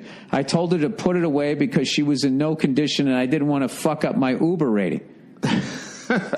Passes out. Wait, what? The passenger gets an Uber rating? Oh, yeah. The passengers get Uber ratings, too, from the drivers. That might have actually boosted his rating if the driver would have looked back and saw a sloppy titty hanging with fucking gin and tonic on it. Anyway, they don't fuck up my Uber rating. She passes out 30 seconds later and pukes in the elevator on the way up to the apartment. It didn't make a lot of a mess, as she was able to hold it back before I got her to the toilet. Oh, my God. This guy's just... Okay, the piece de resistance. She passed out during the Bill Burr show at the Sony Center. How do you pass out for that great man who just came in to entertain us? Just to preface, I had an allergic reaction that morning, was toast, had a little bit of weed before the show, and I was able to be fully alert. But yet you are the one that's falling asleep. Jesus Christ, this is like the fucking War and Peace. This is like Barfly. Saying all this, however, I have to admit that I'm no saint either. I arguably drink much more than she does, but I hold my booze a little better than she does. I probably made her sound worse than she actually is. Are you going to take it all away now? Right, don't backpedal now. You already made her look like a drunken mess. Yeah, but in truth, she's a wonderful girlfriend who cooks for me, cleans for me, is very beautiful. Well, and fucking live happily ever after. When she's not 3 sheets. She's not puking on the sheets. And as you can tell, is willing to come to a hockey game with me And yes, she did buy me Bill Burr tickets for my birthday. She's a truly amazing person, and I plan to marry her someday, but this is just getting out of hand, and I want my weekends back. Can you do me a favor and turn that light on? My fucking eyes are shot here. God, the sun's going down here. I'm not trying to have a romantic podcast with you. Let's see here. I've had conversations with her before, and when she's sober, she gets it. But it doesn't stop her when she's drunk, and she will get angry at me when I tell her she's had enough. And I can't stop her from sneaking off to get secret drinks with my money. She feels bad, and I honestly feel guilty writing this to you, and she is truly amazing. I feel like he wrote the first half, and then she walked into the room and is looking over his shoulder. But it's tough, not only for me, but I know this is not easy on her, but her body sometimes as well. I just want her to be all right and for us to be able to have a good, healthy time. I'm not quite sure what to do here. Am I right to tell her that she's got to take it easy, particularly when we go out, because it seems to be working? Do I have to set a better example and drink less, if at all? Yeah, I mean, if she's a fucking booze hound, maybe you both try to drink a little bit less. She might be one of those people, where once she has a kid, she'll just fucking knock all that shit off. Or, oh God, I could just drive her over the edge completely, where she just stays hammered all the time. Yeah, you'll have a drunken baby, coming out. Fucking stop emailing at Bill Burr and start emailing Drew Pinsky. Kid comes out dressed like Foster Brooks. Use it to do a fucking. Foster Brooks. I love Foster Brooks. The simulated drunk comedian dude. Oh yeah, dude was fucking hilarious. Hilarious, and he never really drank. Yeah, the way. Foster Brooks. He had it down to like. Reference.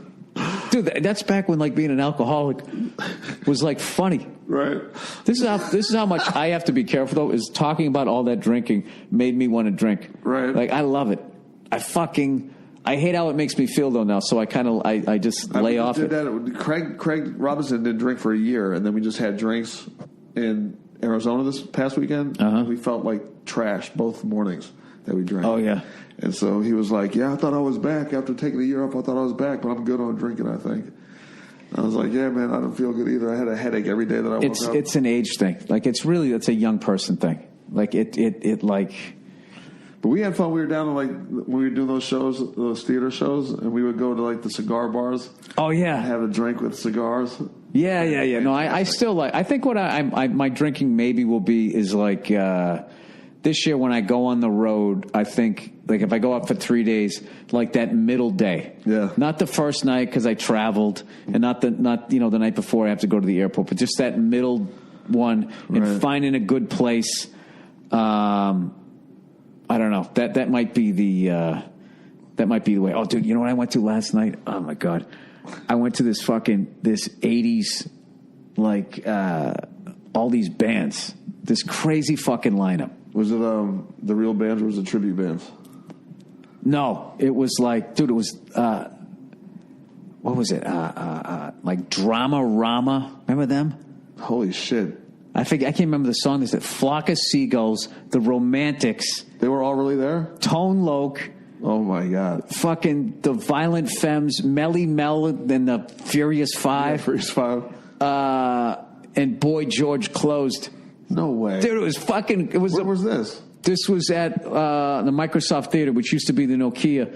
Me and Nia went down there, and it was fucking awesome. But I learned a lot about show business watching those people. You could tell, like, who was sick of singing their hits, right, and who was also like, fuck this, I'm bringing it. Right. And then I also learned, watching... you got to take care of yourself. I have a story about that. Because I swear to God, dude, if you see a band that let themselves go, it's like depressing.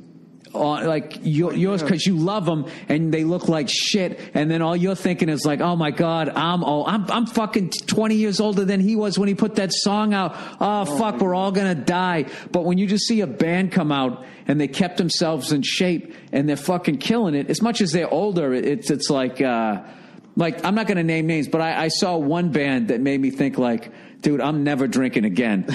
And then when I saw the Violent Femmes, like, dude, they just came out and were just a fucking tight, sick-ass band. Like, I watched them, I was like, man, I want to go play drums. I want to practice. I want to get better. Like, there was nothing, like, negative about watching them. They just came out and they went on after Melly Mel and Furious 5, who fucking killed. Right. And you couldn't be more of a different band. Right. Polar opposites. Like, literally, like the stage would just turn. Oh, yeah, that's badass. They did that at the iHeartRadio Music Festival thing. They have, like, the band, the stage would rotate 180. Yeah. And then they'd have the band, and then they'd do the set dressing behind, and then it would keep turning. Dude, badass. I loved it.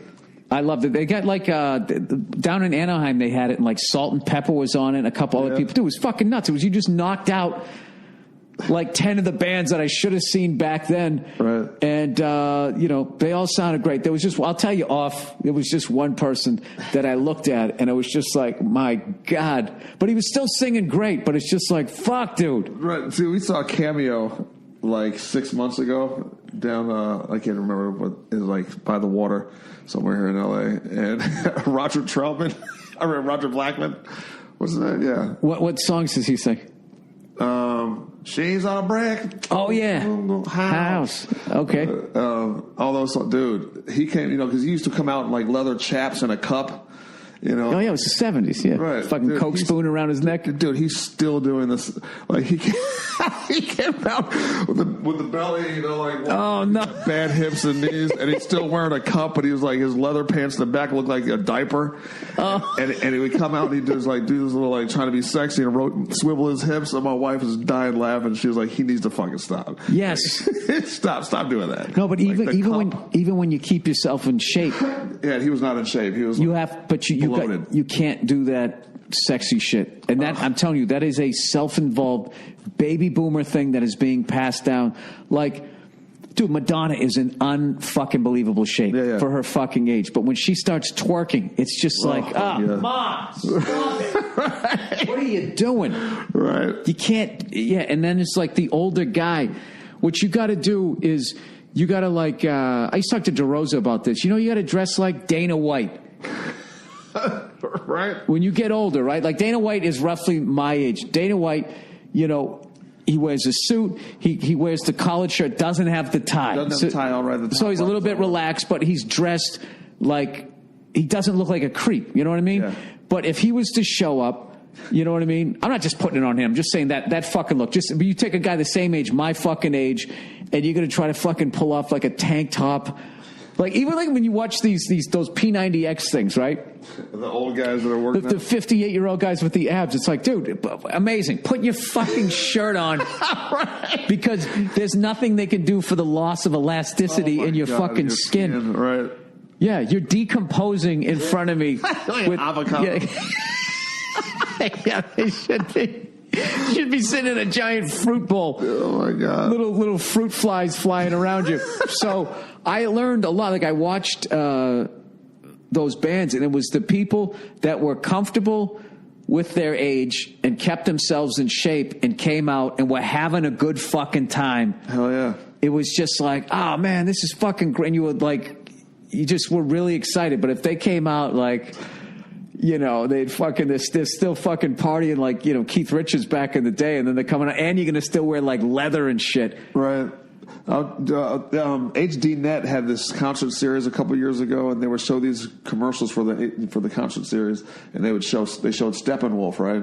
You don't know what you can't find. Gonna come with me, little girl. And then that middle section that goes on for fucking ever. Remember, you used to work in a warehouse. That whole fucking the psychedelic part, goes on for. Sorry, I interrupted your story. That's all right. But they would show like them playing concerts back in like the 70s, and it would be jam-packed arena and people going crazy in the crowd. And then they show them now, like it was smash cut from then to now, and now they're playing on like an outdoor stage, and the entire audience of only about 300 people are sitting on this lawn in like lawn chairs watching them. And I'm like, I know, because we're old too. All the people that loved him back then are old now too. So I'm just like watching people perform at like Shady Acres Retirement Community. I know, but those guys are like 70. I know, it's fucking. I'm sure the band still sounds great and everything, but it's got to be weird. Still having fun with it, just like fuck, we still have to make money. I'm like, yeah, well, and a lot of those guys they got so stolen from and just completely ripped off, and then you add that if somebody got divorced and shit, yeah, you're going to be singing that song. Ugh. I just realized I crossed my legs wearing slippers in front of you. I'm sorry. Those are great slippers. They are great slippers. No, I finally bought some new socks, and I want to try to keep them white for a while. Is that a thing for you? That's why I wear black socks. Oh, I can't wear black socks if I have on like dark sneakers though. Why not? I mean, I can't wear white socks with dark sneakers. No, I'm sorry. If I have white sneakers, I need white socks. Really? Yeah. I guess, yeah. I have mostly white sneakers, no offense. Okay. No, but I think a lot of those guys, that's what ends up happening. So I think the way to do it is, and I haven't figured out how to get into the game yet, is you get to a certain point when you're at the height of your earning power. I think you should already be planning your graceful exit from this business because it's so brutal. So I think rather than going out and buying flashy shit, fucking hovercraft and all the dumb shit that artists buy, start buying rental units. A helicopter there. Yeah. I'm not buying a helicopter. I'd love to, but I can't justify like maintaining it too. It would be a fucking pain in the ass. I got a kid now, man. I can't fucking smash cut. Da, da, da, da, da, da, da, da. You know what's cool is I'm doing Irvine on Tuesday and Wednesday. You know that's You're like flying down there. You know it's like 2 hours of traffic. Oh, dude, yeah, I'm renting a little 22. Shut the hell up. Are you really? I'm going right over it in like 20 minutes. Oh my god, that's fucking awesome. It is awesome. Yeah. Oh my god, dude, fuck the 5. I did my time. I'm not fucking doing it. Might be yet another comedian talking about how horrific the traffic was during the first 10 minutes. How about I go up there and be the comic who's in a good mood? Right. That's what people are coming out for. About his 10-minute helicopter ride. Oh, yeah. That's fantastic. Oh, right up and fucking over it. And this is the thing. Are you able to land like in the parking structure? I'm going to land right on the roof of the Improv. No. We're trying to find, you got to call up. It's interesting. Like every time you fly, you learn something. So I'm learning this time is like they'll have all these helipads. So you can even go beyond the airports. Because I was thinking like John Wayne is close by. But then there's another one that's even closer. But then there's like these helipads on top of buildings and all around. But you just have to call them and tell them. Are you going to fly down there solo? No. I don't have confidence to fly at night. I fly solo during the day, but at night it's just a whole different ball game. And I'll never forget one night doing a night flight. I was with an instructor, and how you transition the airspace at LAX is either you fly you're not underneath it, but you're along the coastline. Right. Flying like 100 feet off the water, which is awesome and scary as shit. Right. Or you fly over Sepulveda, over like those glow stick things. Yeah. At like, I think it's like 2,000. I've only done it once, like 2,000 feet or above. So at night we flew over the Sepulveda one, and it's fucking freaky because there's all these jets coming in that if you're at the same altitude would T-bone you. So we're flying. I go, yeah, man. I go, look how big that airport. That's crazy. And how big these planes are landing here. And he just goes, yeah, there's one right there. And it was like almost underneath us. But because when you're looking down and there's not a lot of street lights, there's just the lights from the city. I didn't see like a fucking, 740, not 747, whatever the fuck they fly now. I don't even know what the numbers are anymore. It was like going right underneath us. And I was just like, wow. You didn't see that? No, but he did. Right. This is when I was getting my license, so I didn't know how to look for shit and everything. So night flying is an entirely different game. So I'll be flying down with one of my instructors. So, but if it was like if it was the fucking summertime though, but every time it's gonna, by the end of the show it's gonna be dark out. But that is a goal of mine. Right. Was I would love to fly solo. Now, let me ask you this: how much does it cost? Would it cost you to do that, to fly down there? Because you have to like rent the vehicle and it's like $300. I mean, it's a decent amount of money, but it's also like that's not that bad though. Yeah, it's not ridiculous. It's like it's going to cost me $8,000, but no, nothing like that. It's like $300, and then and it's fun. And then I get another, I'm going to get another 2 hours under my belt flying at night. And I got this killer fucking instructor right now. My auto rotations are the best they've ever been. Where they basically, so we'll fly around now, and he just sort of he'll just out of nowhere go, engine failure, and then you just have to pick a fucking spot, and we don't take it all the way down to the ground. I just land on somebody's fucking front yard, but I have learned so much. I always had great instructors, but this guy that I have now is really got my confidence back up again. Where for me to go solo and everything would be, I would have the confidence to do it. Nice. But what's good is I'm super fucking cautious. I'm not one of those people, right. With the fucking 90210 look on my face, show up with like a fucking scarf. Majors. No, but there's a lot of people that get their license, and once they get their license, they stop their training, and because because they know how to fly, and then they just start flying around. Oh my God! Yeah. Did you fly your parents? Yeah, when they came out here and visited, but I also did that with like an instructor, and that was. Were they impressed? Your parents blown away that? They had a good time. They're very conservative people, so sometimes you don't necessarily know what they're thinking. They weren't going crazy. They weren't going crazy. God, they were just like nothing like that. Was nice. It was very very enjoyable. It was exhilarating. My heart is beating out of my chest right now. No, my dad had a pilot's license. Has a pilot's license because once you get it, so like helicopter? He had fixed wing, so he knew a lot of the shit that was going on. So, but my mother thought it was awesome.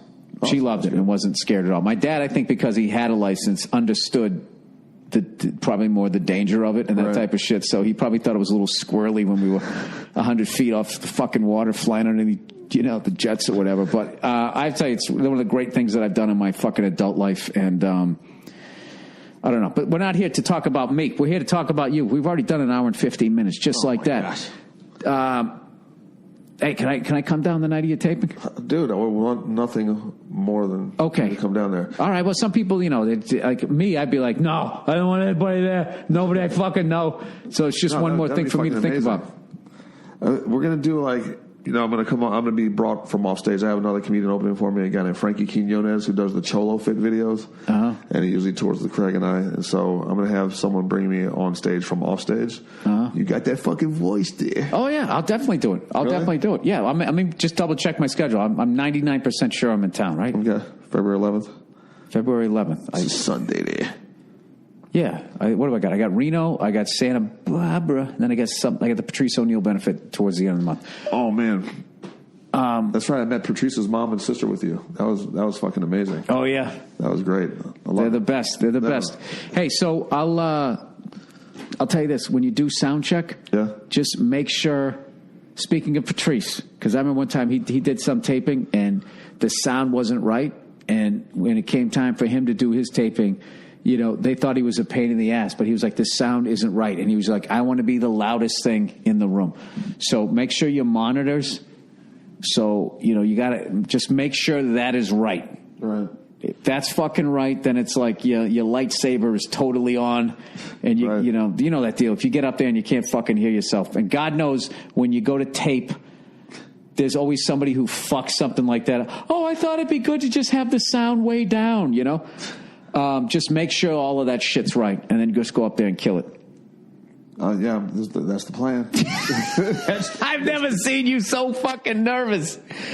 Dude. I'm not nervous. I'm just I'm anxious. And I know you are. Wouldn't it be great I'm a little nervous. If you were doing it tonight? I could tell this whole podcast. Yeah. Well, also, I don't want to be loud because I know your daughter's sleeping. Oh, okay. I know. Dude. And I'm tired and a little bit hungover. But other than that. And a little bit, yeah. I always, whenever I have one of those coming up, I just feel like, can you just bring me up now in my slippers? Right. So I just go out there and just fuck it. Just do it. The waiting is the worst. The worst part, right. That's the worst. All right. Well, that's the podcast. Dude, I'm so psyched. I'm so thankful and I can't that you wait. brought me on to do this. I can't wait to see it, and I can't wait to promote the hell out of it, and I can't wait to see you finally getting your name out there and everybody knowing how fucking hilarious you are. I need this more than anything in the world right now. You got 4 fucking kids. They're going to be in college at some point, right? You're going to need this. One's already out of college, so. I know. Yeah, that's crazy. You got a nice spread there, right? Yeah, 24-7, yeah. 24-7. There you go. 24-7 there. All right, man. Todd Rex, everybody. Once again, if you're just walking into the room. There. Yeah, the satellitela.com for tickets. I'll definitely be tweeting this out.